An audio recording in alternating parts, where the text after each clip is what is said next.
สวัสดีท่านผู้ชมวันนี้มาพบกับวันอินโดเซตเนาะว่าวันนี้ก็มาลงปลาสันยังเข้ามาหาห้วยหาห้องอยู่ในป่าแต่ว่ายังบ่ทันเห็นห้วยไปเลยเนาะท่านผู้ชมเนาะ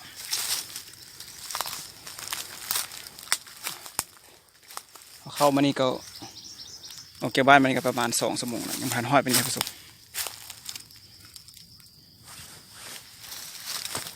เบิ่งภาพบรรยากาศมันด้วยภาพธรรมชาติเนาะสวยงามเนาะท่านผู้ชมเนาะ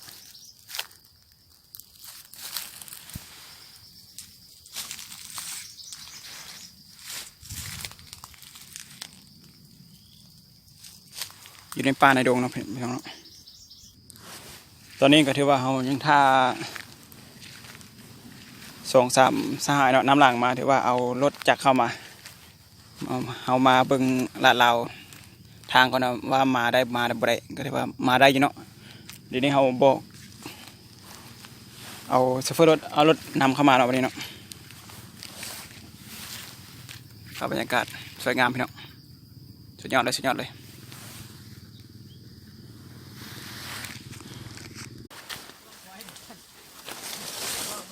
ดี๋ยวมีทางมานี่ดิ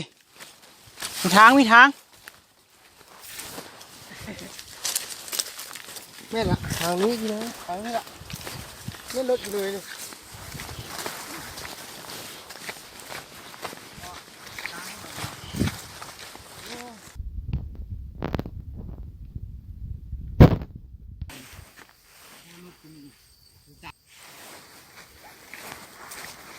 รถจักรมาพี่ก็ได้นี่นะ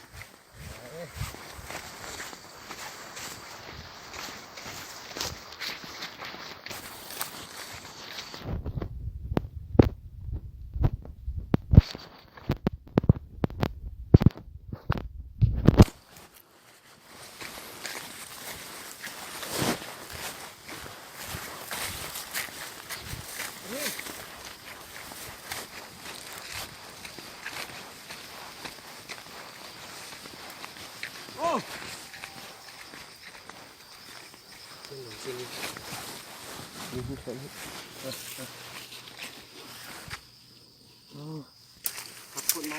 ล้างเลยขอตัวจ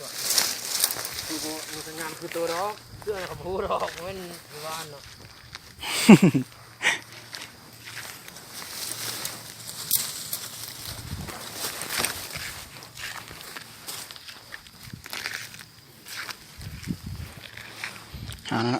นี่คือเครื่องหมายท่านผู้ชมเครื่องหมายบอกผู้นำหลังมารถมาจอดป่าดีท่านผู้ชมตอนนี้เขาก็เข้ามาก็ไกลเติบเลยเนาะบุทันหอดไปจะกี่ใส่เอาไปเลยชัว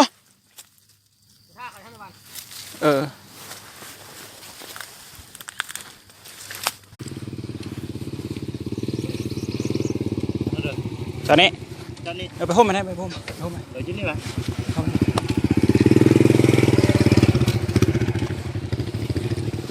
ก็ได้หายทุกทรงใส่เนาะใส่ชุดนี้ยังไงอันนี้นี่เขาจะมากินข้าวนี่เนาะโอ้ยเอาจากนักอันคิกไปแล้วเนาะ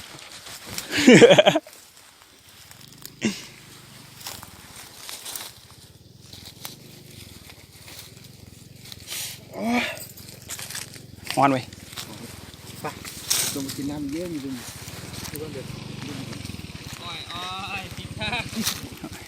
อีต้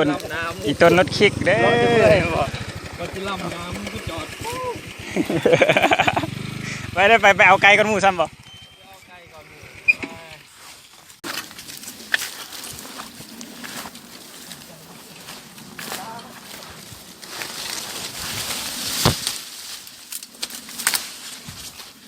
โอ้ยในบ้านนี้นะ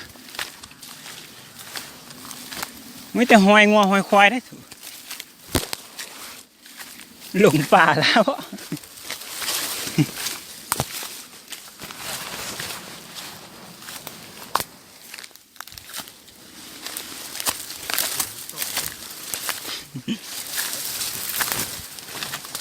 โอ้มีบนไฟนั่นเด้ดิ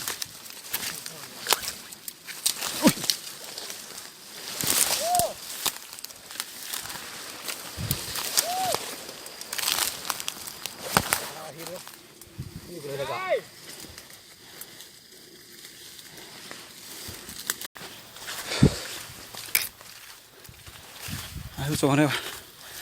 มาไกลเติบแล้วทุกคนไม่เลย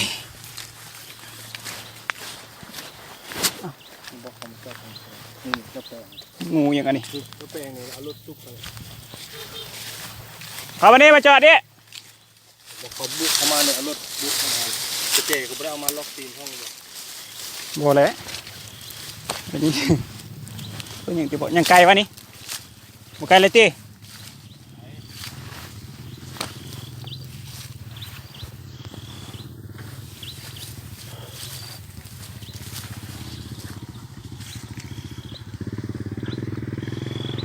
เดี๋ยวพี่จอดโฮมมีนะจอดโฮมมีนะทางเข้าไปทางนี้ไปทางนี้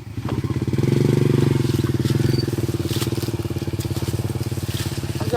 ซุปปนายยังไง บอกเขาลงใส่ เดี๋ยวลงไปนี่นะ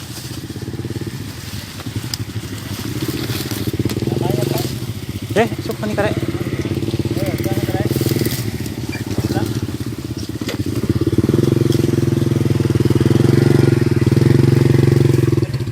รถกระบะรถทหารเนาะนี่แหละ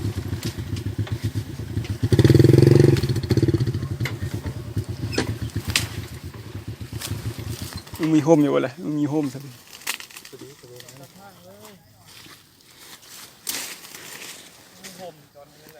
โฮมได้ไหมโฮมนี่แหละ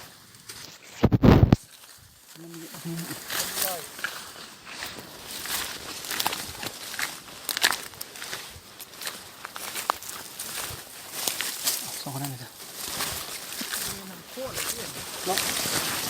ที่ว่ามาว่าทำมานั่นน่ะ โอ้ยเตียนวะ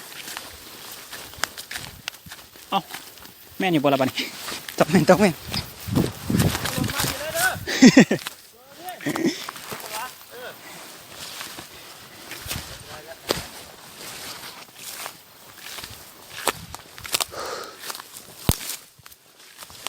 เขาเห็นห้อยแล้วเห็นห้อยแล้วไม่ใช่ห้อยแล้วที่บอกว่านี่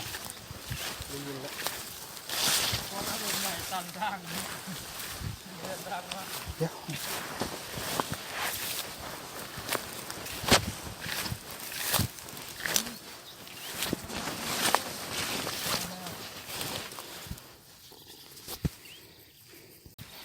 ตอนนี้เอาที่ว่ามาฮอดแล้วพี่น้องเนาะโอ้เมื่อยอะไรดีฮอดห้วยน้ำแล้วปะนี่เนาะห้วยน้ำสุดโอ้เมื่อยพี่น้อง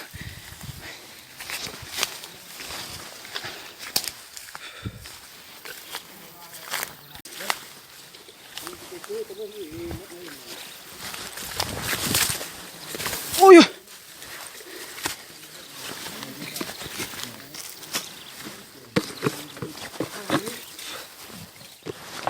เขาได้ใช้กันก่อนไหมวู้ครับมันจะกินก่อนปะบอกกินก่อนซะ ไวได้ เดี๋ยวไหม เมื่อยวะ โอ้พอจังนะ 10 ล้าน5 ล้านเลยดังหมดเลยนะ20 ล้านมันยุ่งเลย โอ้ย ยังชงหนึ่งแทงรถมือดูต้องยาหรือแทงยาไม่ได้ ก็เลยทำก้อนไม่แบ่งน้ำมันก็ได้ ไม่อยากให้แบ่งนะมันจะลดมันนะ โอ้ยมันเย็นเดียวฮะ รถอยู่นี่ รถออกกระปั่นกับสีเห็นมา มันไปจอดไม่ได้จอดนั่งโป๊ะขี้มุ่นเข้ามากันเลยนะ โอ้โหเปิดแล้ว จะเป็นทางเห็นบ่ ลูกผู้ทางไปไหนก็บอกเขาขี่ ทางเค็มๆเดี๋ยวตัวหน้าบนรถจุดเจ้าโจทย์ก็พุ่งเข้ามาให้มันลงคูนั่นหนึ่งอะไร ที่เข้ามาพี่เลย เข้ามันไอพี่ก็ได้ พอแล้ว คิดไอหั่นให้มันงามนะ เสียได้ เสียมาแถวนี้ไอหั่นเขาขาย11 ล้านทางว่าเข้ามาปะมันฝุ่นไป 4 เดือนแล้วก็ จะมีแท างเข้ามาเลยทางละหนึ่งเสร็จแล้ว ก็ได้เขารักมันเบิดโอกาส ไม่น่ะ ไม่ลง บุลงป้าบุมวนได้คนหลัก ไว้มานี้บุลงยังบุลงเขาเป็นยางรถ นั่งรถขี่ป้าไม่หายแต่ละโต้เดี๋ยวโต้ กุ้มค่าได้ขนาดรถ ผิดไปแล้วไป ไปละ พาไปแม่แม่ จับผ้าไปก่อน กูมองเว้ยกูมองไม่ใช่กระเจ้าเลยเจ้ามาที่ด่านะเขาว่าบุกูแล้วก็ยังเว้ยเราเอาแล้วเราก็ยังนิ่งๆมาคืนเขาเรื่องนี้เป็นเอาด่างตัดตัวนี้มันเป็น โอ้มีแห้งเว้ย พาไปนำได้นี่ ทางมารถ ไปรอดกันในทางข้างทาง เฮ้ยมาทางนี้เลยมาทางไหน มันมีทางเก่าไหมแต่ว่าไหนทางเก่า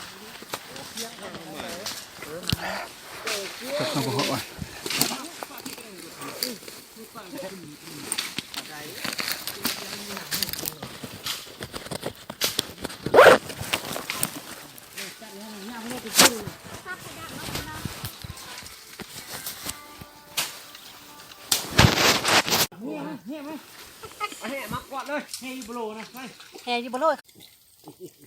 ได้เต็มทุกทางแน่โอ้ยปาดคนไปทำให้ดำนา มองนี่มันนี่ ปลาสูงก็ยังบุปานนะ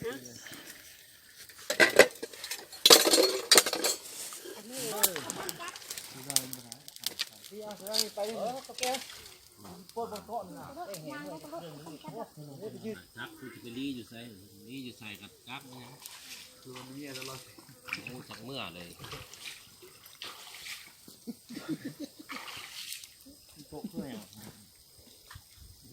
เกมมาทางไหน ไปเลยดูไหมปลาเลย มัน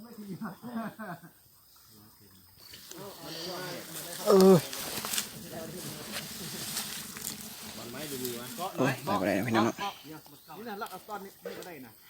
ฮะต้นอยู่ว่างลึกนี่นะ เห็นอย่างเลยไปบ่ได้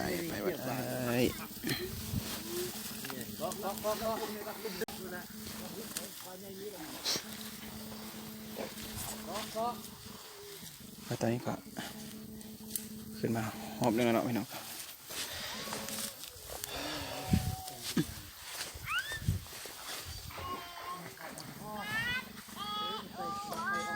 กองผม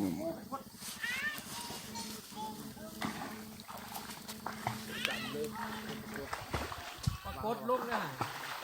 เอาซอยแม่ปรากฏลูกเล่นขึ้นอ่ะตายแท้ไปเลยนะปรากฏลูกอยู่ในลูกสกัดละ เอาล่ะพี่น้องวันนี้ฮอดเวลากลับแล้วเมื่อยทั้งเมื่อยทั้งคันลงเอาปลาหน้าดำเบิดนี่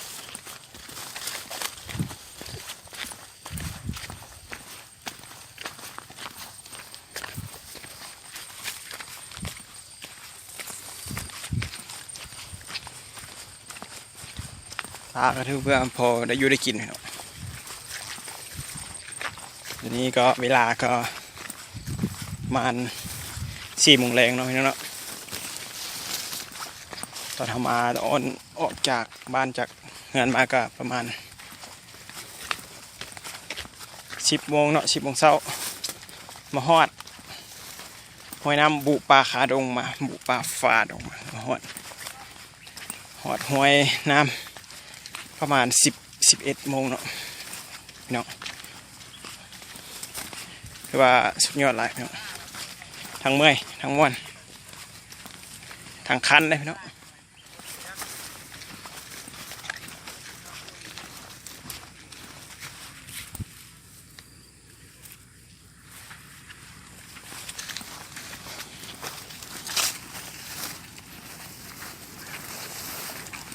นี่ก็ใกล้ขี่ฮอตรถแล้ว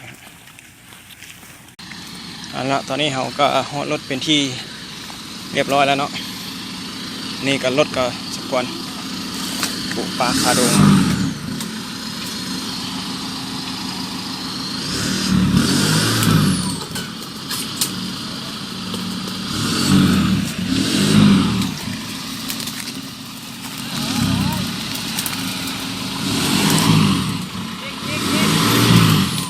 ยอดเลยรถ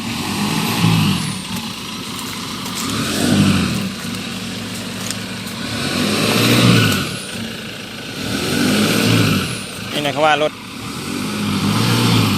ไปได้ทุกบนทุกที่เนาะรถคันนี้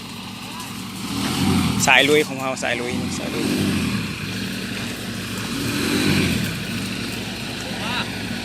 มันจะปีนกกไม้บ่ได้แล้วเนาะ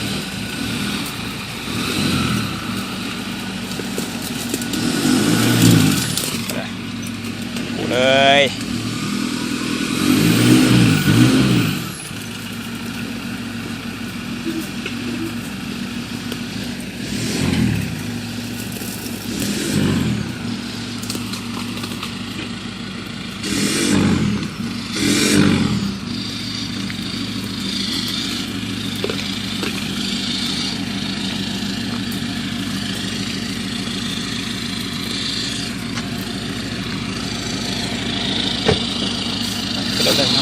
เดี๋ยวบนน้ำเ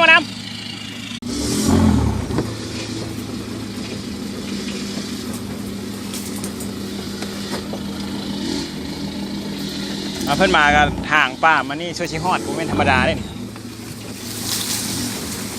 เข้ามาง่ายเนาะออกไปเป็นง่ายอีก ออกไปมันง่าย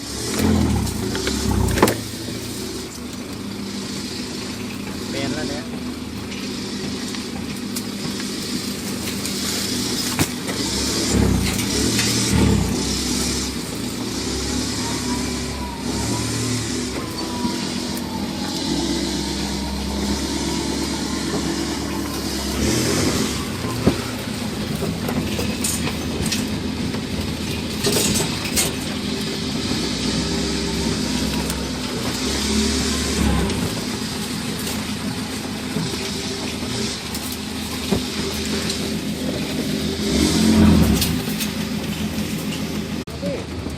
ไป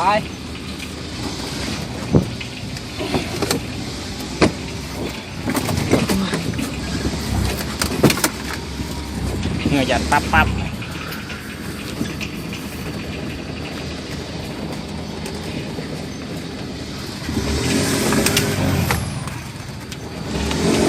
โอ้หมดแล้วกุ้งสบาย ไหวเพิ่นแจ้งยังอะไรพี่น้องตอนนี้ก็ที่ว่าปูป่าปูดงออกมาฮอดทางง่ายนิดนึงละพี่น้องเนาะ โอ้ลาย เดี๋ยวเพื่อนฮอด